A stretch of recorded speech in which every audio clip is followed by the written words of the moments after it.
their guy, their go-to guy, and they've had a tremendous amount of success over the years. There's no doubt about that. You know, there have been a lot of Stafford drivers who have had success in fendered cars, and Tommy Butler, he was like the founding father of that. So let's see what's going to happen as they rumble off turn number 4. Field is told to tighten up. The green flag is out. And Cliff Saunders and Paul Arude are in a battle. Oh, all of a sudden, Saunders is loose. He went to the wall and was able to keep it off the wall. Sets off a ripple effect, and Paul Arude was very smart to back out of it because he could have been right in the middle of that melee if he wasn't careful. Meanwhile, Michael Wray, he is breathing fire right now on the inside, trying to dive under the 40 of Albert Saunders, and it looks like he is on his way to do that. It's still Wray, the star of the show. Saunders, right there, and now all of a sudden, car number 79, Darrell Keene, has moved into the 3rd spot. Keene now looks at 2nd. What a move off the turn, power move. And now Keene will move into the runner-up spot. While all that's been happening, the color red is looking racy, and that is Tom Fern coming to the front of the field like the hot knife through butter. Yamakorta is there. He's running at the bottom of the top 7. Meanwhile, Fern and Glenn Reen, wheel to wheel and side by side. Tom Fern makes it look so easy. He goes around Glenn Reen like he put on the binders and literally tried to slow the car down. Yamakorta continues to make his presence known among those top 7. But still, it remains a good race wherever you look among the top 10 cars. Stepping out of line is Tom Fern. Puts the 92 to the inside of Leary. Fern now moves up to the 4th spot. Glenn Reen back in position number 6. Here they come off turn number 4. And it's still single file pretty much. But things are starting to settle in. Fastest lap, Tommy Fern, 21.303. And Fern is coming. His next target becomes Albert Saunders.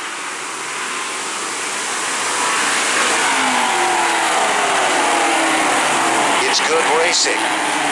Up front, here comes Fern. All over Albert Saunders. Nose to tail.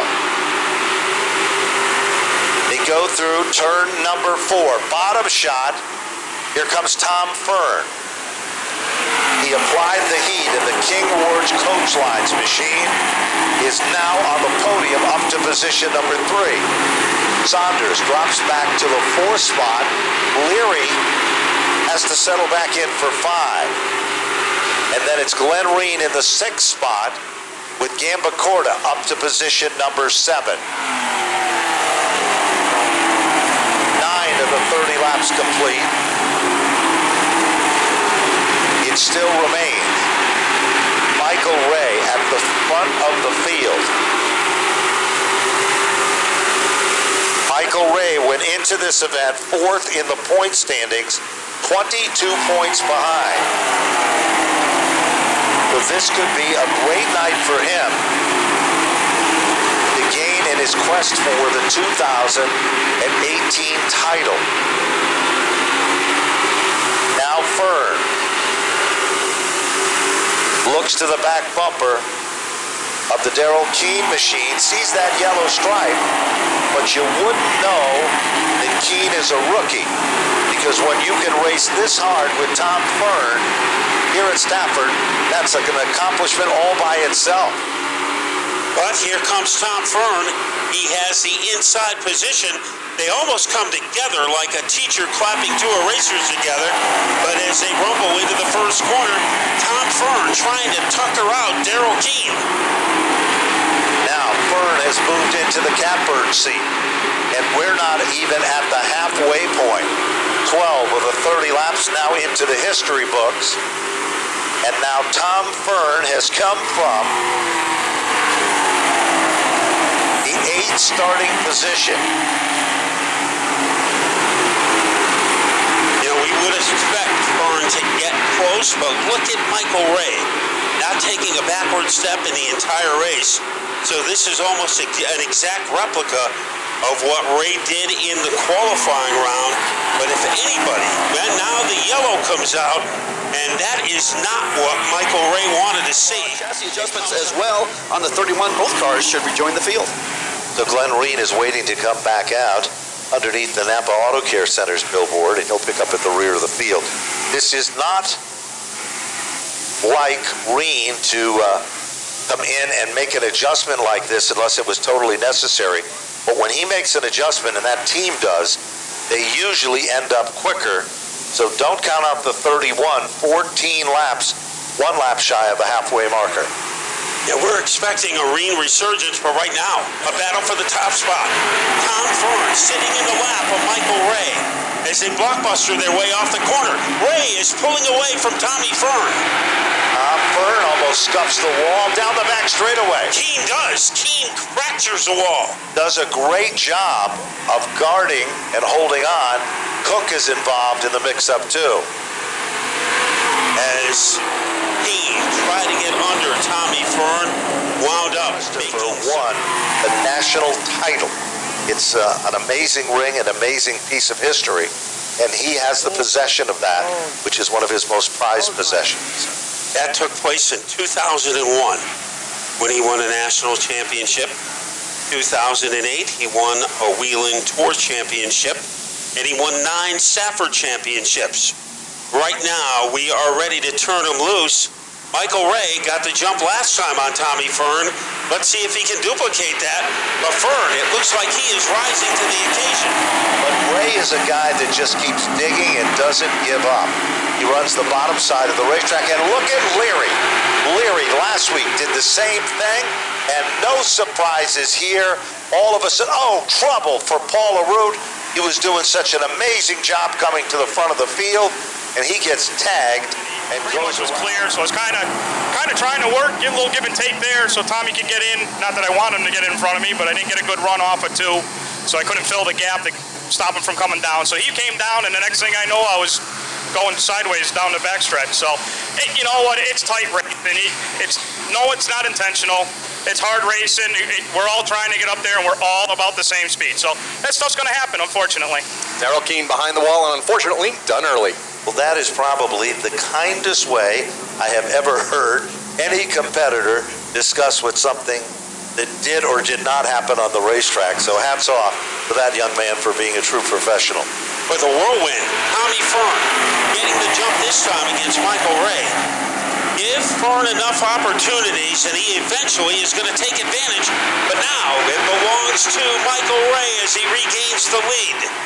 Wray continues to dig hard, and he has earned every step of the way so far, with 15 laps now showing up on the board. And what a surprise, Sean Tebow came here in practice and he struggled, but now he's overcome all of that. And now look at Fern, he pulled the crossover move. Wray made the mistake of leaving the inside lane open, and Fern took full advantage of it. Now Ray's trying to fight back, but not enough giddy up to get the job done. And now you said earlier, Ben, Glenn Reed would probably not make a pit stop unless he knew his car could get faster. That obviously was the case as he has rampaged his way into the top 5. So they swoosh off the corner, and Tommy Fern looking for his 3rd consecutive victory.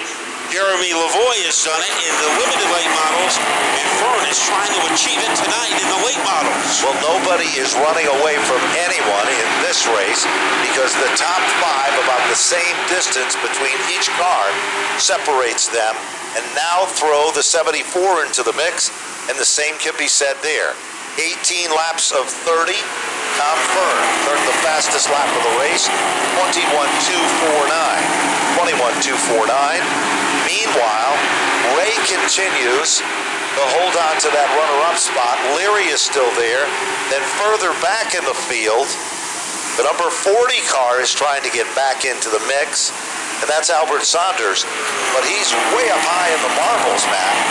Gathers it back, and the 14 also has suddenly become evil. Yeah, he was up in the Ice Roads trucker section of the Stafford Speedway. Fern smooth as he cranks it up coming off the corner. So Fern is back on the throne in this race as he usually is. And let's see if Michael Wray can make a final comeback. And Wray also has to worry about Tyler Leary. You can never take your eyes off Tyler Leary because he is usually doing something positive.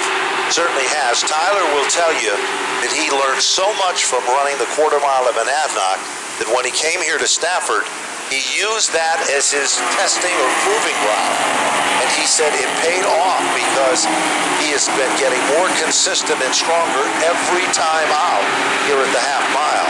Leary's still running among the top 3 cars. Meanwhile, a little further back, there's a good battle going on between Paul Arute and the number 74 machine of Sean Thibault. And then we've got that 40 right back in the hunt again for Albert Saunders. He's had more lives than a cat. But Paul Arute has had a pretty good car tonight. So if he was not involved in those fisticuffs, he might be a little closer to Tommy Fern than he is. But look at Tommy Fern. He is fast enough to take the lead, but he is not fast enough to just run and hide from Wray. Wray is still within striking distance. On the last lap by, Fern turned to 6.30, and Michael Wray turned to 6.39. So that's how close those times are. And Leary was a little bit a tick quicker, setting in the 3rd spot. Less than 5 circuits to go, 2.5 miles left. For Tom Fern, it's something he's done many, many times. For Michael Wray's been there and done that, but not nearly enough. For Leary, he's looking to be the number 1 guy here at Stafford tonight. The drama has intensified in the fight for 4th as Reed is getting some action from the 23 at Gamba Corda. So they stroll off the corner, and Gamba Corda has a realistic chance of moving into 4th. Look at Fern. He has that cozy margin between himself and Michael Wray, and you get the impression, Ben, that Fern has a lot more to show if he has to, but right now he is content just to waltz along with the lead. Interestingly, as you say that, though, on the last circuit, Wray picked it up just a smidgen. So Wray is coming, but I think what Fern is doing is what all smart leaders do. He's just using enough of the race car as he needs to get the job done. And he continues to maintain his working margin over Michael Wray. Green was able to hold off Gamba Corda, leading the next group of cars. In 6 is Thibault, and he is being shadowed by Paul Arute. But we are down to the final lap. Tom Fern, 1 lap away from the Stafford late model hat trick. It's like days of old. Tom Fern in winning style again here at Stafford. It's almost like no one can stop him in 2018 as Fern comes off the 4th turn. The double black and whites are out. Tom Fern will take down the impressive victory.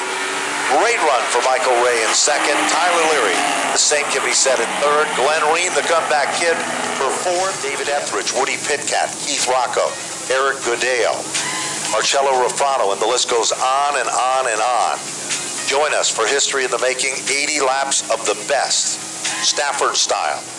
A lot of glitz and glamour, and it's all happening Friday night. Purchase those tickets and bring a friend.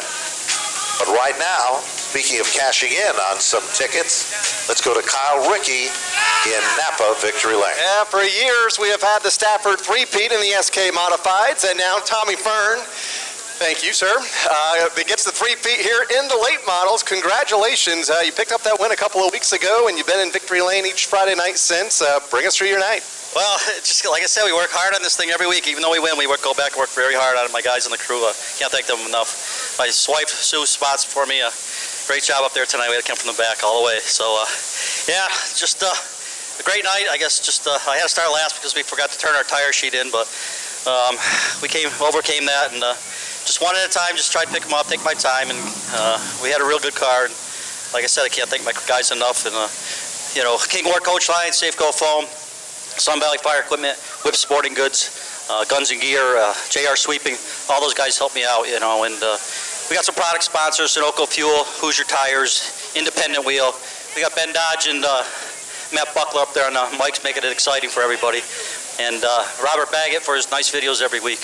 There you go. You like a hot, slick racetrack. You got one tonight. Congratulations. Yeah, I always said come July when it gets hot and real muggy out, that's when we shine. So that's what tonight is, one of those hot, muggy nights. And like I said, I got the best crew here and a great family behind me. And you know, hopefully we can do this a few more times. And it's only the first day of June, and he's already rattled off 3 in a row. That's Tommy Fern picking up the race win here tonight. Let's hear from the rest of our podium finishers with John. Okay, Kyle, we got Michael Wray standing by here in the number 42 car. Man, you looked really tough in the beginning. Got a nice big lead there, but then the 92 came on strong. Yeah, that caution was just about the last thing I wanted to see. I mean, you know, I was getting lap-by-lap updates on where he was, and I know he was closing on me. I don't know, he probably would have caught me even if we'd gone green to the end anyway, but I think it would have been an interesting run if we hadn't. They're just in a league of their own right now, man. You know, I was hoping to hold them out there on those restarts, and I couldn't quite do it. It is what it is, I mean. Well, Mike, the car's been fast all year long. It's good to see you in second place. How about some sponsors? Yeah, well, Torino Services for the great onboard camera, DMW Graphics for the cool wrap job, and then really, above all, my family. This is another car. This is the car we ran at the Sizzler, not the car we've run the last 4 weeks. It's obviously got more speed than the other one does. I think we'll be sitting where Tommy is here soon enough, but, you know, my family, without them, I wouldn't be here, so. Runner-up, late model driver, Michael Wray, man. Good run, 42 car. Let's talk to our number 11 driver, and Tyler Leary, man. Car's always looking sweet. Congratulations, podium run. Yeah, thanks. I got to thank Rick Bushy for making this thing look awesome every year, but tough race, you know. It was kind of bittersweet. My biggest supporter, my dad, wasn't here tonight, so he's actually at my younger brother's high school graduation, so I was trying to win this one for him, but fell a little short. You know, Tommy, they put on a clinic every week, and Michael Ray's got his old faithful back, so just two tough competitors out here. We were trying to run them down, but just didn't have quite enough steam tonight, but I couldn't make it up here on the podium every week without all the great sponsors in that car, all the great support I have behind my back, and honestly, the contingency sponsors and all the great people at Stafford Motor Speedway make this that much more worth it. Hey, Tyler, it was a lot of fun watching you tonight, man. Congratulations, third place, late models. Thanks, guys. Hope to see you back up here next week. All righty, guys, there it is. Late model feature event, another good one, back up to the tower. Well, you know, John, that was